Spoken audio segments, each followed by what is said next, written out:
Now you are well educated, which is awesome. I'm down that path as well, but I'm curious how you feel academia is helping cybersecurity advance and evolve.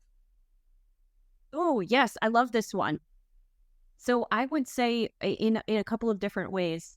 We have seen a lot of academic institutions and universities partnering with, major technical companies, also with government. So I think that we're seeing this really great. It's not like academic institutions are doing research on their own anymore, and they're not really, considering what's going on in the technology space. So I think we're seeing a lot of really good collaboration between universities and bigger tech companies, which I think is amazing. So I think they can really help each other, again, giving a different viewpoint. Right, someone who's heads down focused in operations might not be considering innovation, or how can we build better tools, or how is machine learning going to implement, how can we implement that, if someone's head down in operations.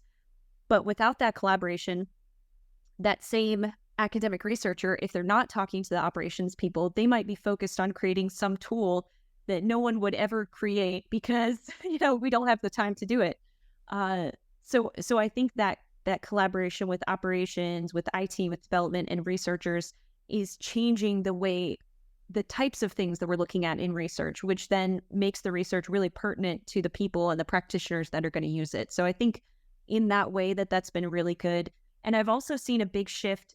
It used to be in IT that if a practitioner wanted to go get a doctorate degree, I can say this because I got some of the same flack, that it was like, why do you need a doctorate? You're technical. You don't need a doctorate. That's ridiculous. But what we're seeing now is there are a lot more practitioners that are going in and getting into research. They're getting their master's and their doctorate degrees. And what they're really doing is shaping the way that research is now. It's not just academic research and technical practitioners. We're seeing this blend, I think, of people sort of moving back and forth, which I think is great for both institutions, because people who've been in academia for 10 years, if they're moving into industry, that's great. They're going to take everything they learned and bring that to industry. If we've got people who have been in industry for 10 years and they want to be teachers and professors, phenomenal. They're going to bring all that experience back into the other field. So I think we're seeing more back and forth, which again, I think is only going to continue to grow and focus research where we really need it.